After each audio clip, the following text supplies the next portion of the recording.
Hey, I've got a new story for you today. It has messy relatives and someone who finally says no. Let's dive in. My parents stole my 14-year-old daughter's college fund money and gave it to her cousin, all $73,000. "You're a spoiled brat," my sister told her. "Your cousin deserves it more," my mom added. I didn't shout. I surprised them with this. The next day, their lives started to unravel. Friday night, Janet and Robert's dining room was packed with foil trays and cheap blue and gold balloons that said, "Carter's future." I'd driven Anna straight from her soccer practice, and she was still in her hoodie, hair damp from the locker room shower. Owen couldn't make it. He was on a late shift, so it was just my 14-year-old and me sliding into the last two chairs at the long table like we were late to someone else's party. Sabrina kissed the air near my cheek and never looked at Anna. "There's my college boy," she sang, loud enough to make Carter grin and sit up taller. Anna clapped when everyone clapped, smiling the polite smile she used around my parents, the one that said, "I'm fine. Don't make this weird." Robert passed around sparkling cider like it was champagne, and Janet kept touching Carter's shoulder as if she needed to remind the room who mattered most. I watched Anna mirror the rhythm, clap, sip water, nod, while her eyes kept flicking to the handmade poster on the wall that had Carter's name in glitter. No one had made a poster for Anna, not once. I reached under the table and squeezed her knee. She squeezed back, quick and brave. The night was already telling us our place. Sabrina ran the evening like a stage manager.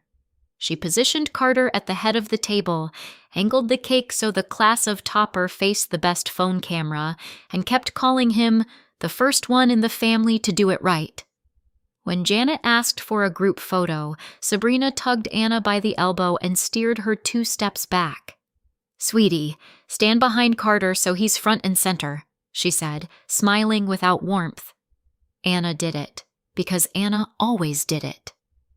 Robert snapped his fingers for everyone to look happy. "Big smiles," he ordered. Carter held up his acceptance letter, and the room made the approving sound they always made for him, like he was a miracle and the rest of us were background.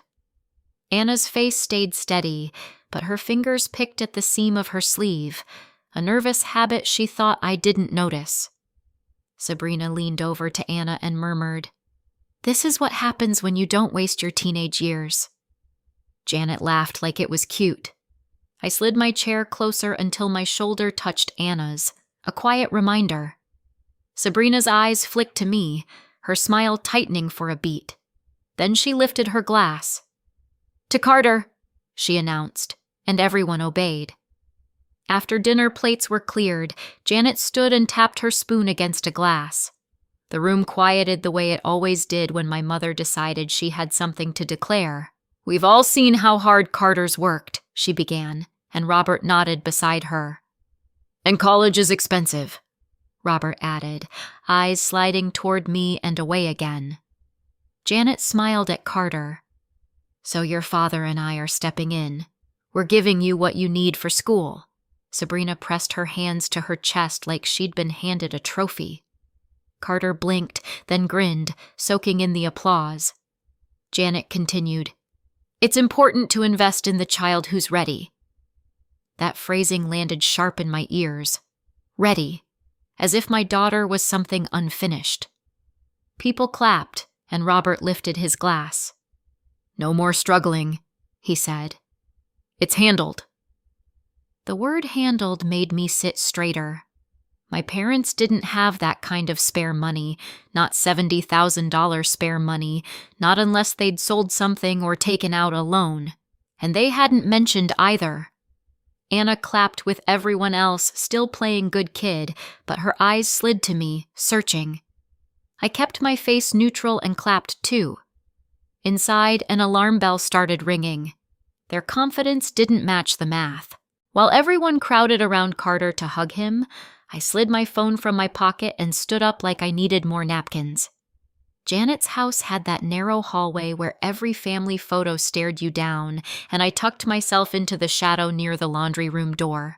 My thumb hovered over the app for Anna's 529 account, the one Owen and I had fed for years in small, boring transfers. I told myself I was being paranoid. Then I typed my password anyway. The login spun, asked for a code, and my stomach tightened when the text popped up. New device verification. Of course. I'd replaced my phone recently, so it flagged the login like I was a stranger. When had it last flagged? I pulled up the code, entered it, and forced my breathing to stay even as laughter floated down the hallway. The dashboard took a second to load. I stared at the little circle that always felt like progress. Tuition, dorm, a choice Anna didn't have to beg for. I refreshed once. Then again, from the dining room, Sabrina's voice rang out. "Tell them, Carter! Tell them where you're going!" I didn't answer. I just stared at my screen and waited for the number to load again.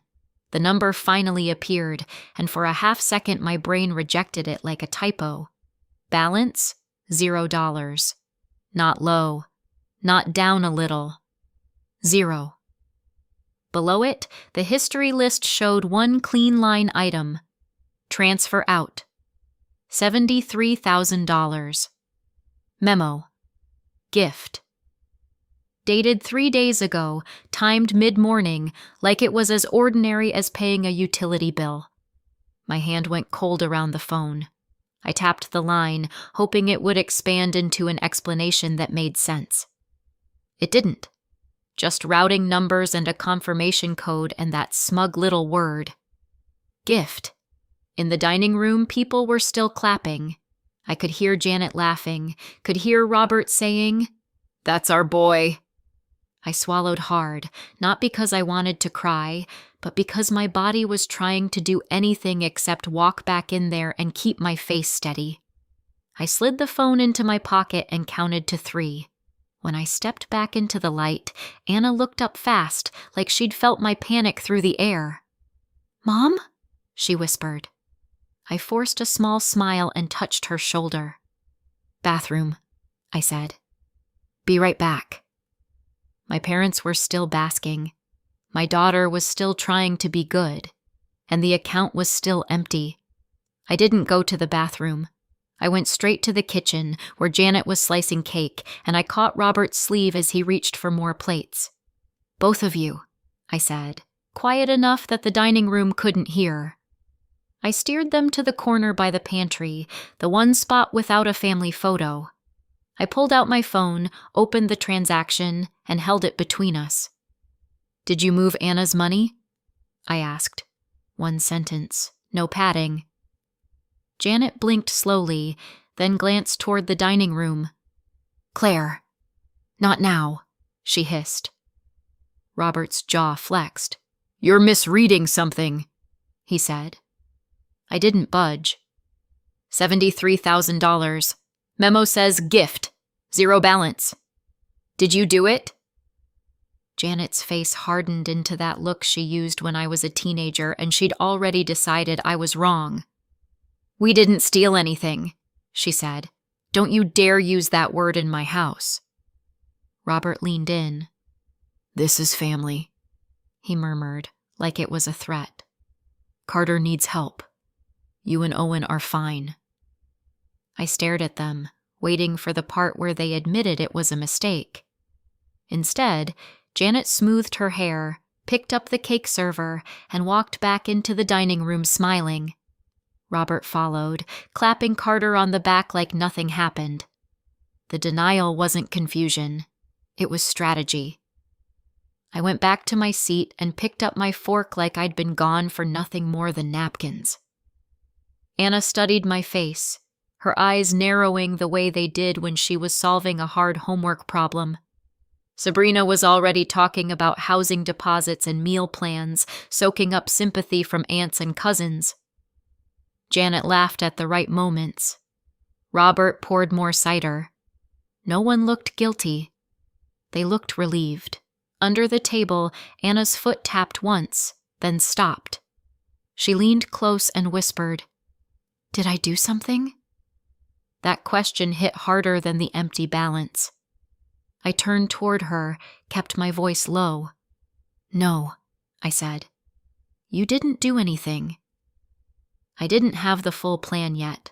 Not in that moment, but I did have one clear job. Make sure she didn't carry their choices on her shoulders. I wrapped my arm around her chair, a small shield, and kept listening to my family talk about my daughter's future like it was a resource they could reassign. Anna kept her face polite because she'd been trained to. I kept mine calm because I'd been trained to. Then I looked at my parents across the table and felt something click into place. And that's when I started building my surprise.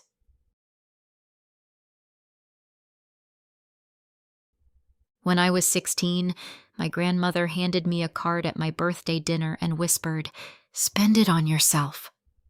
Inside was 2 crisp 20s, the most cash I'd ever been trusted with. I slid it into my jeans pocket and went to help Janet clear plates, feeling weirdly proud. Sabrina was 14 then, all big eyes and practiced innocence. When I came back, my pocket was light. I found her in the hallway, counting the bills with her back against the wall like she owned them. "That's mine," I said, reaching. She tucked the money behind her. "Mom said you'd share," she replied, casual as breathing. Janet heard us and didn't even ask what happened. "Claire," she warned, already annoyed. "Be the bigger one." Robert added, "Your sister needs things too." I stared at them, waiting for someone to point out that stealing wasn't sharing. Sabrina smirked and walked past me, humming. Janet pressed a plate into my hands like the conversation was over. That was the first time I understood the core rule in our house. Sabrina took, and I adjusted. I didn't scream. I didn't throw cake. I just swallowed the lesson and started doing what older daughters learn to do, making my losses quiet so everyone else could stay comfortable. That rule lasted for years, until it met my kid. 4 years later, Sabrina came home crying and announced she was pregnant. She was 18, still borrowing Janet's car, still quitting jobs after 2 weeks. Janet didn't ask about doctors or plans. She stood up, hugged Sabrina, and said, "We'll handle this." Robert nodded, already making lists. Within a week, Janet had turned the spare room into a nursery, and Robert had taken over phone calls with insurance like he was the father. They also started calling me more. "You can help," Janet said, like it was an honor. "You're responsible." The first help was my little used sedan. "Sabrina needs reliable transportation," Robert told me at the kitchen table. "You can carpool. You live closer to work anyway." I protested, softly, because that was how I'd been taught to protest. Janet tilted her head. "Don't be selfish," she said. "A baby changes everything." So I handed over my keys and rode with coworkers for months. The car never came back. When Carter was born, the story became that our family had stepped up together. Sabrina got to be the overwhelmed young mom. My parents got to be heroes. And I learned that in this family, a crisis didn't make Sabrina grow up. It made everyone else rearrange around her. By the time Carter was 5, babysitting wasn't an ask anymore. Sabrina would pull into my driveway on a Saturday morning, Carter half asleep in the back seat, and text, "Dropping him off, be back later." No question mark. I'd open the door in my pajamas and find him clutching a superhero backpack and a juice box. "Aunt Claire," he'd shout, thrilled, because he didn't know he was part of a pattern. I'd had plans, grocery run, a hair appointment, sometimes just a day to breathe. But Janet would call as soon as Sabrina's car left. "Be nice," she'd say. "Your sister needs a break." Robert's version was, "It builds character." Carter would nap on my couch while I canceled things and cooked lunch and wiped fingerprints off my windows. When Sabrina finally came back, she'd sweep in with fresh nails and a coffee, kiss Carter's head and say, "Thanks, you're the best." Like she'd done me a favor by letting me help. Janet and Robert praised me right in front of her. "Claire's so selfless," Janet would tell relatives. "We couldn't do it without her." The compliment always came with the expectation that I'd keep doing it. I didn't want praise. I wanted the word no to mean something. It never did, until Anna gave me a reason. When I had Anna, I thought the rules might shift. Owen and I were stable, boring in the best way. Mortgage, budgets, pediatrician appointments on the fridge. I imagined Janet showing up with casseroles, Robert fixing the crib, the kind of grandparent energy they poured into Carter. Instead, Janet visited once, held Anna for 5 minutes and said, "You look tired," like it was a critique. Robert asked Owen what he did for work and then changed the subject when Owen answered. Over the years, they skipped Anna's school plays because traffic is awful, but drove 40 minutes to Carter's Little League games with folding chairs and team snacks. At dinners, Janet asked Carter about his grades and called him our future, then turned to Anna and said, "Still liking art?" Like it was something to outgrow. Anna noticed. Kids always do. One night after we left, she said from the back seat, "Did Grandma not like me when I was a baby?" Owen glanced at me, waiting for my lead. I kept my voice even. "Grandma has her own issues," I told her. Inside, I made a quiet note. I couldn't force fairness, but I could limit access. That note sat in the back of my mind for years, until they came for her future. Money was always Sabrina's emergency and my parents' favorite tool. "Family helps family," Janet would say, usually right after Sabrina bounced a rent check or needed just a little for daycare. Robert's version was, "You're married, you're fine." Owen and I weren't fine in the way they meant. We were careful. We skipped vacations, cooked at home, drove our cars until the air conditioning died. Owen picked up overtime when it was offered. I stacked side gigs when I could. Every month we fed Anna's college fund anyway, because she deserved options. When Carter hit senior year, the pressure shifted from guilt to demand. Sabrina started calling it Carter's chance. Janet said, "Anna's only 14. Carter needs it now." I said no. Then suddenly, Janet cried and apologized for playing favorites. Robert offered to contribute to Anna's fund, like they'd had a change of heart. They invited me over to set it up properly, and Janet insisted I use their desktop because it's more secure. I sat at their kitchen table and logged in while she hovered behind my chair, offering coffee and compliments. I thought they were watching the screen. Now I know they were watching my hands. And I didn't realize their desktop browser had saved my credentials and marked the device as trusted, so it wouldn't ask for verification again. Back then, a trusted login was enough to move money without pinging my phone.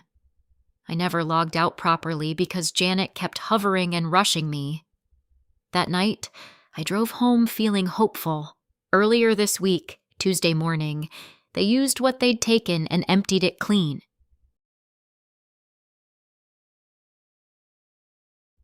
We left the party early, saying Anna wasn't feeling well.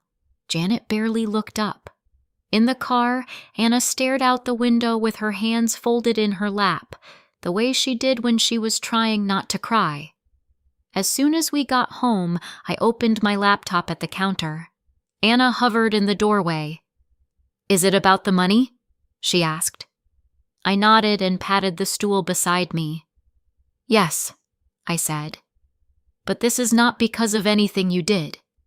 She climbed up, shoulders hunched, and whispered, "Did I make Grandma mad?" I turned toward her. "No," I said, slow and firm. "Adults made a choice. You didn't cause it, and you don't fix it." Then I took screenshots, zero balance, transfer out, memo gift, date and time, and emailed them to myself. I saved copies in a folder labeled Anna 529 and wrote down what I remembered from the dinner while it was fresh. Owen called on his break, work noise in the background. I told him what happened. He didn't ask if I was overreacting. He said, "What do you need?" And then, "Put Anna on." When she took the phone, he kept it simple. "Kiddo, none of this is on you." We weren't going to argue with my parents. We were going to build a record. The next morning, I called the non-emergency line and asked where to file a report for an unauthorized transfer.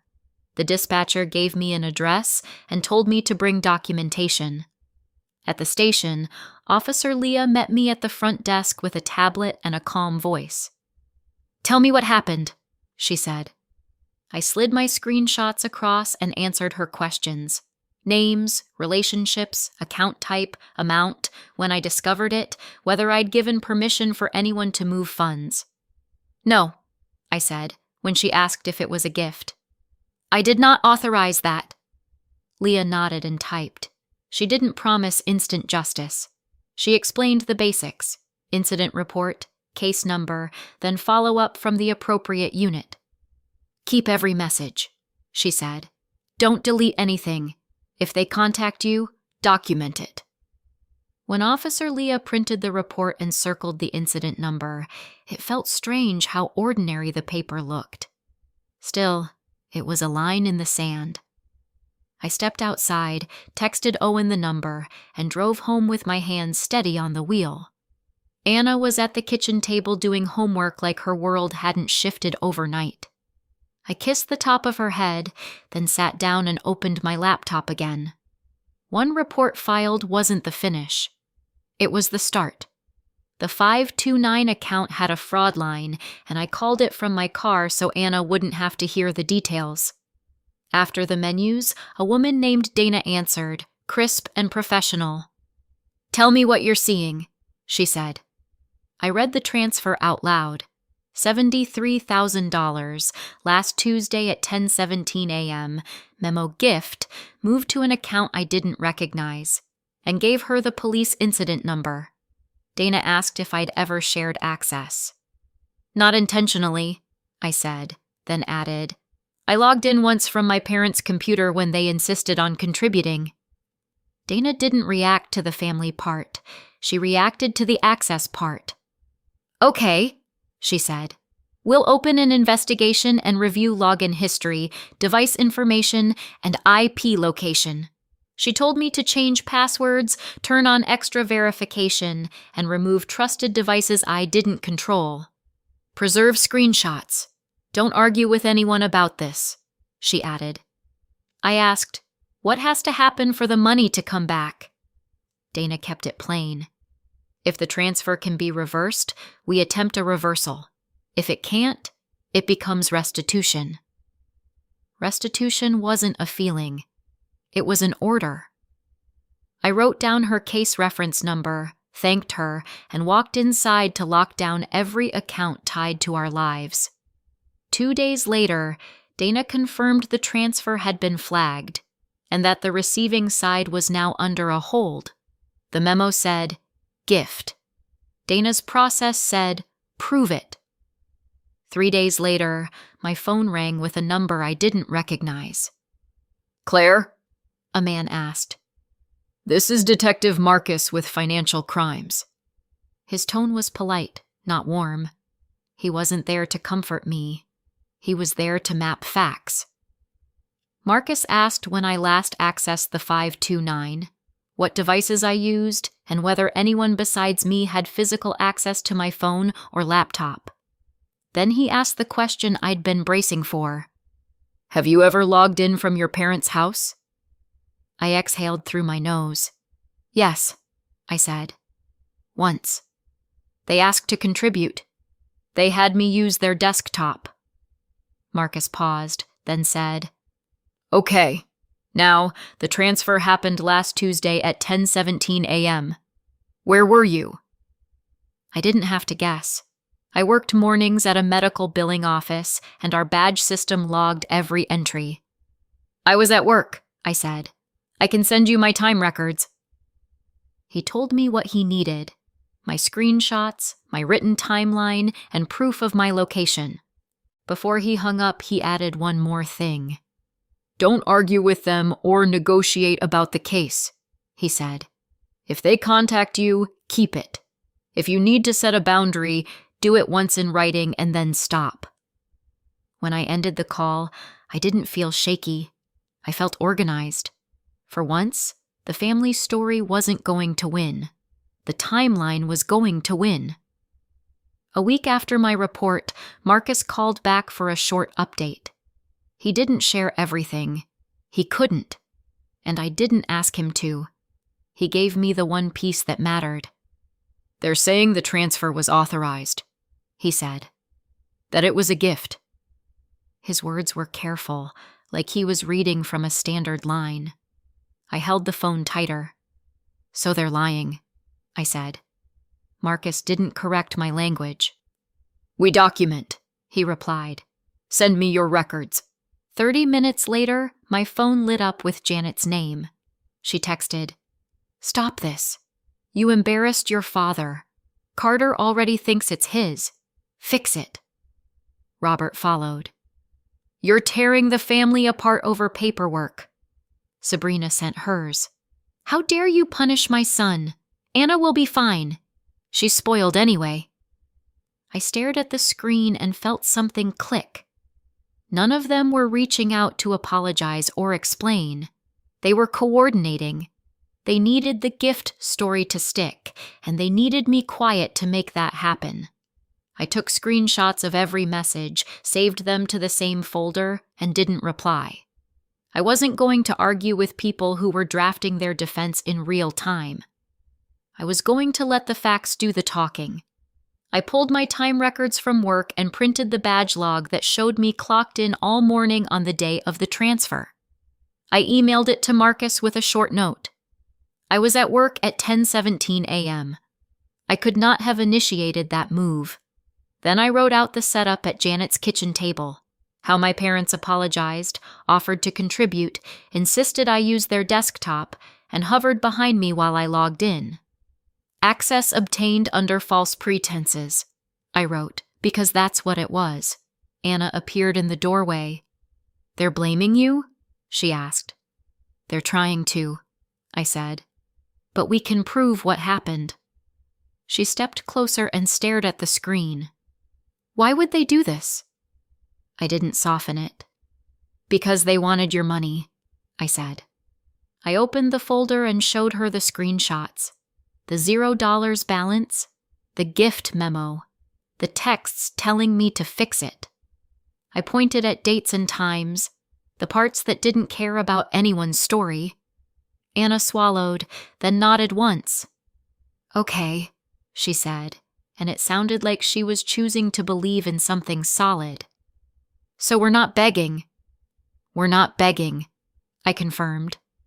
We were documenting, and their lie was starting to look less like a family dispute and more like what it was: a crime. About 10 days after the dinner, Dana from the brokerage called with an update. "We reviewed the access logs," she said. "The transfer was initiated from a device and IP location that do not match your usual activity." She paused, then added, "The originating IP location aligns with your parents' home area and the internet service tied to their household." An outside system confirmed it. Dana told me what she could. The investigation was moving, records were being preserved, and I needed to keep my evidence tight. "And don't engage them about this," she repeated. Later that day, Marcus called. "Your alibi checks out," he said. "We can show you weren't the actor." He moved straight to the practical question. "Has any of the money been spent?" I thought of the applause and the toast. "Yes," I said. "They announced it like it was already his." Marcus stayed neutral.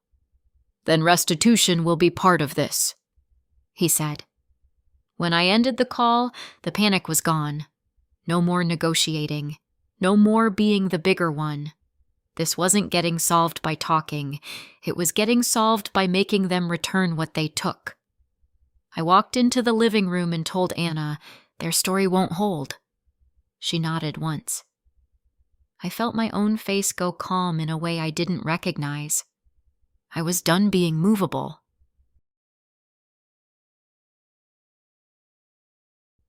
Two days later, on Wednesday evening, they showed up right as I was packing Anna's lunch for the next day. The doorbell rang, hard, like someone leaned on it. Through the peephole, I saw Janet's tight mouth, Robert's flushed face, and Sabrina behind them with her arms crossed. I opened the door an inch, with the chain still on. "What is this?" Robert snapped. "You called the police?" Janet's eyes darted past my shoulder like she expected to see Owen standing there to be persuaded. "You need to fix this," she said. "Now!" Sabrina cut in, voice sharp. "The bank called. There are holds on the account the money landed in. We tried to pay the tuition, and it got stopped. Carter's tuition is due." So that's how they found out. Not through conscience. Through the hold on the receiving account. Not through conscience. Through consequences. I kept my voice even. "I reported an unauthorized transfer from my daughter's account," I said. "That's all." Robert jabbed a finger at the chain. "Open the door. We're family." The word family sounded like ownership. Behind me, I heard Anna's chair scrape. She'd stopped pretending not to listen. Janet lifted her chin. "How could you do this to us?" she demanded, like the theft had been an accident and my report was the real betrayal. I didn't argue through the crack. I just held the line. They weren't here to apologize. They were here to get control back. Janet leaned closer to the gap in the door, lowering her voice like she was being reasonable. "Carter can't go without this," she said. "His aid package isn't enough. He's worked so hard." Robert jumped in with the line I'd heard my whole life. "Family helps family." Sabrina didn't bother with soft. "Anna's 14, she said. "She won't need it for years. It was just sitting there." She said it like my daughter's future was a coat in a closet. I kept my hand on the chain. "It wasn't sitting," I said. "It was saved. For her." Robert scoffed. "Owen makes good money. You'll refill it," he snapped. Behind me, Anna's footsteps came closer, slow but steady. Janet didn't glance inside. She kept talking like Anna wasn't even in the house. "You're being selfish," she insisted. "Carter is ready now. Anna will be fine." Sabrina rolled her eyes. "This is why no one wants to deal with you," she said. Anna stepped into view behind my shoulder, silent. I wanted to shut it down, but I also wanted her to hear them without my translation. They weren't ashamed. They were entitled. And they were saying it out loud. Anna's voice came from behind me, small but clear. "Why did you take mine?" she asked. Sabrina answered first, fast and cruel. "You're a spoiled brat," she told Anna. Janet nodded and added, "Your cousin deserves it more." Anna's hands clenched at her sides, waiting for me to agree. I stepped forward so my body blocked her from the doorway gap. "Stop," I said, flat. Robert tried to lean into the chain, then stepped off the porch to the garage keypad and punched in the old code, the one Janet had insisted the whole family should know. I'd changed it after filing the report. The keypad flashed red and beeped. They all stared at it like it had betrayed them. They'd expected to walk in and keep talking over me. I kept my hand on the door and spoke to my daughter without looking away from them. "Go to your room and put your headphones on," I said. Anna didn't argue. She backed away, eyes glossy but steady. I turned back to my parents and sister. "This conversation is over," I said. "Leave." Janet's mouth opened for another lecture. I slid the door closed before it could land. The lock clicked, clean and final. That sound was my answer. Owen got home an hour later, still in his work boots, and I met him in the kitchen with my laptop open and the porch camera footage paused on Robert punching the keypad. I gave him the short version. He listened, jaw tight, then nodded once. "You did the right thing," he said. Then he went to Anna's room, knocked, and said, "Hey, kiddo, want me to make popcorn?" It was small, but it was real. When Janet started calling again, I didn't pick up. I opened our family group chat, the one full of photos and guilt, and sent one message. Anna's 529 funds were moved without authorization. I filed a police report and a fraud claim. Do not come to my home again. Return the full $73,000 or restitution will be pursued through the process already started. Then I muted the thread. I locked down the account. New password, 2-factor tied only to my phone, alerts for every login. I removed every trusted device I didn't control. Owen stood beside me while I did it, not rescuing, just present. Then I forwarded the porch camera clip to Marcus. The next morning, Marcus confirmed he'd received the porch camera footage and added it to the file. Dana emailed the fraud case receipt. The system was moving, slow but certain. My family could yell all they wanted from the outside. They couldn't reach in anymore. Silence wasn't avoidance now. It was the boundary. 6 months later, Anna's 529 balance read $73,000 again. Not because my parents grew a conscience, but because restitution was ordered and enforced. Marcus told me the case closed with formal consequences. Charges were filed, records were created, and it was no longer something they could talk their way out of. Dana confirmed the funds were restored and locked under my sole control. Words still filtered through relatives. Janet and Robert had already let part of that money get spent on Carter's first-year costs, so paying it back meant liquidating what they could and taking a loan against their house to cover the rest. Carter didn't get rescued a second time. He took a job and adjusted his plans. And because that gift announcement happened in front of everyone, the truth didn't stay private. Once people understood it was stolen money, invitations dried up. A few family members reached out to me and Anna, quietly, to say they were sorry and they understood. We stayed no contact anyway. Our house got calmer. Anna started talking about schools again like the future belonged to her. My answer to her why was never a speech. It was choosing her every time. So what do you think? Was I right to go to the police, or should I have handled it differently because they're my family? And was it right to cut them off? Let me know in the comments, and subscribe for more.